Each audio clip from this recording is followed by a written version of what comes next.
TikTokers who captured their final moments. On February 17th of 2021, a little girl by the name Felicia would post a message to her TikTok profile. Typically, she would post fun, child-related content to a small following. However, that day, her post couldn't be any more harrowing and serious. Привет, у меня сейчас жесть история. У нас там сосед, он пьяный. Он, короче, стучится на дверь, всю ломает нафиг. Он уже несколько минут здесь стоит, стучится, орёт, матерится. Я просто мне страшно. On a day when her father left to visit the local shops, their neighbor began to knock on the door. Felicia, being alone with their youngest brother, refused to answer. However, the knocks were persistent and aggressive. The only thing she thought to do was to post to TikTok to hopefully spread awareness of the situation and potentially get help if needed.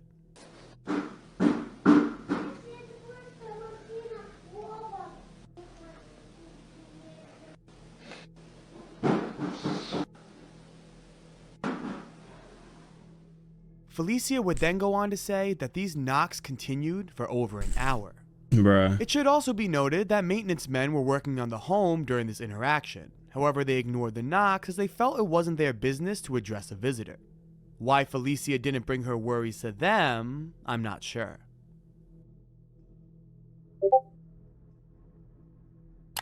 Soon, the knocks would stop, and Felicia would get a message from her friend asking if she wanted to go to the park in hopes of feeling safe with fellow company.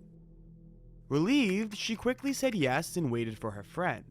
During this time, Felicia's father would arrive home, and after hearing a soft knock on the door, Felicia would answer, only to be greeted in— Bro, that is, bro, that fake just, bro, that scared the shit out of me, bro. I thought somebody was actually knocking like hard. I'm like, looking around, like, make sure there ain't nothing going on. in fear by the neighbor. In a swift attempt to close the door, Felicia was shot numerous times. Her father quickly ran to his Family daughter's feature? side, and after screaming at the maintenance worker to call for help, listened to his daughter's final words. "Dad, I have been killed." The neighbor in question was a 33-year-old man named Vasily Donets. According to Felicia's father, the two were typically in good standings. However, recent arguments regarding noise complaints left their relationship tense. This was likely the catalyst for Vasily's torment on the children that day. Wow, and the bro reason killed for the little Felicia's girl. demise. This shooting occurred only 15 minutes after she posted her last TikTok. Wow. That's crazy. That's so sad. What's good, Gabby? How you doing, my boy? What's your stream, man? Gavin. The 22-year-old How you doing Gan today, Gavin? Zhang lived the dream that many aspire, to be a social media influencer. At That's like first, everyone's job he simply nowadays, would though. document Everyone wants to be a social media experiences influencer. in different parts of the world, capturing different cultures and fascinating customs. These videos would solely be for his own collection, however this would soon change. His worldwide adventure would be halted once he landed in Africa, not because of any financial or technical issue, but because he fell in love with the continent. He bonded with the locals and found immense joy in immersing themselves in their livelihood. Of course. He soon found a girlfriend, and after capturing some videos of the local food, had an idea. What if he posted all these videos to social media? Gan created a TikTok account called Chubby Goes to Africa, where him and his girlfriend would travel across Africa to try different foods and talk with locals in the area. The idea was an immediate success, and it wasn't long before his account would take off. Them poor kids content. Soon he built a social media team and enjoyed the lifestyle of traveling across Africa. But it's gonna go so bad for real, right? With this type of fame comes those who follow. Some of Gan's Kind of reminds me of the Ace Family situation, you know what I mean? fans would become friends and join Gan in his adventure across the continent. They would each develop their own social media following because of this, and for the most part, every team member was more than happy with this sporadic fame. All except for one. 32-year-old Fang Zhangyang was a member of this content group. He was friends with everybody, however his personality didn't quite mesh well with the others. Gan was typically known to be a very charismatic, comfortable person to be around. Part of this is likely what influenced his success, however Fang was quite the opposite.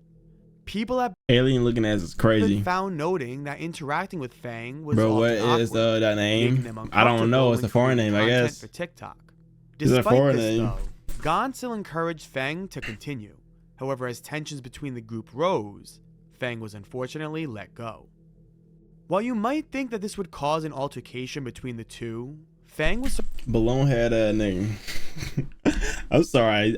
Somebody had to say it, bro. I just couldn't just sit here and just watch this and be like, okay. I could have said surprisingly understanding. He departed from the group and continued to make content on his own, showing moderate success and traveling across the world in a similar fashion as Gon. because it's crazy. Everyone's relationship seemed beautiful. However, it wouldn't be long before This nigga gotta be zesty, bro. This nigga gotta be zesty. He's showing too many zesty boy attributes, bro. Man, I'm just being real, man. tensions would rise once again. According to Feng, when Gon was traveling to China to visit family, he Like gave about the Gon 90s roughly is crazy. $1,500 to purchase him an iPhone, as doing so Sure, in that looking Africa at was is impossible. crazy. Gon agreed, however, after returning, no iPhone was bought and the money Feng sent him was not returned. There is no confirmation to the legitimacy of this story, however, Gon would choose not to address the situation. Feng would continue to make claims against Gon and his team, saying that they sent virus-infested meals to his home and destroyed property that Feng owned. I initially wanted to believe Gon, as there was no evidence to back Feng's claims. However, on a trip to Nepal, Feng's hometown, Gon made a comment saying, "I've come to beat him up." During the trip to Nepal on December 4th of 2022, Gon will go live one last time, where he traveled through the streets of Nepal, unknowing what lurked within the shadows.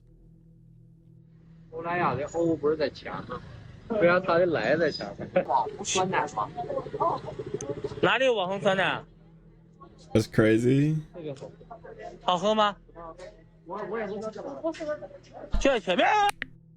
Merely a second after this moment, screams can be heard.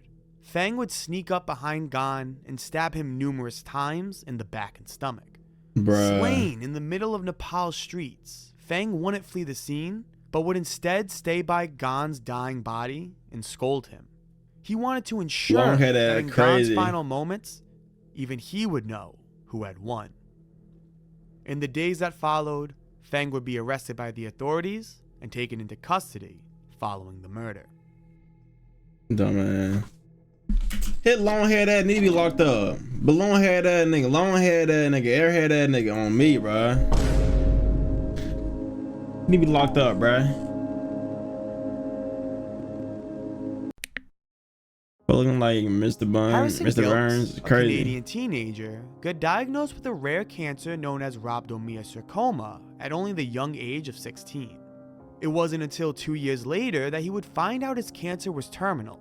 However, instead of wasting his final years depressed and alone, he decided to do something inspiring. I'd like to make a little series called maybe like bucket list series. I'm gonna go out and do a bunch of stuff that I've always wanted to do. You know, I'm not sure what yet. You know, maybe skydiving or, you know, just stuff along those lines. Harrison posted a TikTok about his cancer, and he dreams of completing as many bucket list activities as he could in the little time he had left. This TikTok grew exponentially fast and kickstarted the overwhelming support behind his goal of making his last years some of his best. Thanks to many donations, Harrison quickly began going on many adventures, both on the ground and in the sky. During this time, he would update his fans on his health and even express some encouraging news, stating that the tumors in his lungs and prostate stopped growing. Also scan where the big tumor in my prostate. That is a blessing, bro. Growing for now. My ones in my lungs have only grown a little bit. He continued to gather more life experiences, and his audience watched the date as Harrison's 18th birthday was approaching. Do it, this Gio. milestone Money's money, would bro. be monumental. Harrison was able to see his 18th birthday. However, on October 21st, the day he turned 18, social media heard nothing. People understood that this must be a very special and sensitive moment. However, they began to get a little concerned when no update was posted throughout the following weeks. Harrison pretty much went MIA for an entire month until November 17th, when he returned to TikTok with some unfortunate news. So the chemo I did all summer, it didn't really work. Tumor kept progressing, and it's gotten a little bigger, and it spread to my hip too. The cancer wasn't looking good. It was growing and, even worse, spreading. The clock was ticking, and Harrison gave his final push towards his bucket list.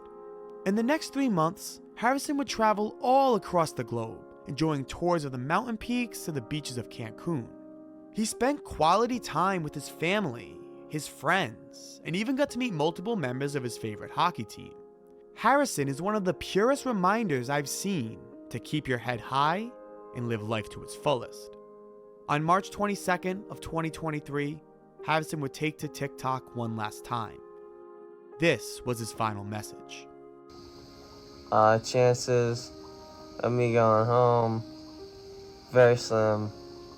So I'll be in the hospital for probably the remainder of whatever time I got left. Pray for me and my family. It's been a great ride with you guys on the bucket list. I love you guys. Thank you for all the support throughout everything. Bucket list complete. Harrison would pass shortly after this. Wow, bro. That is sad, bro. Rest in peace, him, bro. Inquisitor is just as tragic as any other entry in this list. Unlike the others, however, it's not a display of unfortunate circumstance, nor a crossfire between two colliding parties. This is an example of how even the best decisions don't guarantee the best life.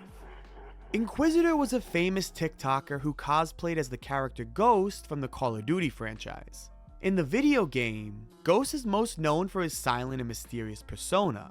However, Inquisitor brought his own character to the man behind the mask. He was easygoing, always positive, and remembered to use his following for good and spread kind messages to those watching. Why are you so splendid? Around every edge, Inquisitor just seemed like a good guy. Unfortunately for him, however, he didn't account for the evil that often follows with fame. As his audience grew, Inquisitor decided to hire a female editor to help him develop content to keep up with his newfound success. As content began to get pushed out, Inquisitor would continuously compliment the work. He would always mention how it looked fantastic, and would often use the phrase, "I love her." It should be noted that this was said as a friendly gesture, one that he used loose and often with many people. However, in this day and age, Inquisitor should have watched his words a little more carefully. As it turned out, Inquisitor's editor was underage, and saying phrases such as, "I want to marry her," although in context as a compliment towards her editing work, was something that raised suspicion, something that caught up to Inquisitor very quickly. Another TikTok user by the name Tito is Acting Badly released a statement to his large audience of almost 1 million followers that Inquisitor was grooming his girlfriend, the editor that Inquisitor hired. He used out-of-context chat logs and involved the endearing phrases such as "I love you" to spread a rumor that the 17-year-old girl was being groomed by the man in the mask. People quickly turned against Inquisitor, and his brand of a loving and friendly face was now tarnished. In other words, Inquisitor's life as a social media icon was now ruined. Inquisitor would stop posting for several weeks, until October 9th of 2023, where he would change his profile bio to "I want to die." He would then go live a few hours later, where all you could see was a glass door in an empty room. As the live stream continued, rocks would come flying through as Inquisitor's family began to break into his home. No one knew what was going on. However, after the company entered, they began to perform CPR on a body, and at that moment, everybody knew what happened. Inquisitor took his life just off screen from the live stream. After this, evidence began to surface of the master plan that had been in effect for months. Tito and Inquisitor's editor were trying to frame Inquisitor of being a predator. Chat logs were leaked between Inquisitor and his editor that showed the young woman trying to form a relationship with Inquisitor. However, she was declined numerous times. At one point, she even lied, stating she wasn't a minor. However, Inquisitor still asked for her to kindly stop talking to him. Chat logs between Tito and the Kim. editor even leaked, showing proof Crazy, that they bro. were trying to gather evidence to tarnish my Inquisitor's Geo. reputation. Every accusation was a lie, and the world found out about it just when it was too late. Dude, that's crazy, bro. Inquisitor was a loving friend that shared his personality to the internet. He spread positive messages and advice to anyone who needed it. He was a good person, someone who found himself in the crosshairs of a malicious evil. Although gone too soon, I'm glad the truth came out, as Inquisitor can now be remembered as the great person he was, and not for the predator he wasn't. May everyone on this Fuck, list man. Sad, bro. There's some sad stuff. That's how you know, guys, social media can be really, really scary sometimes.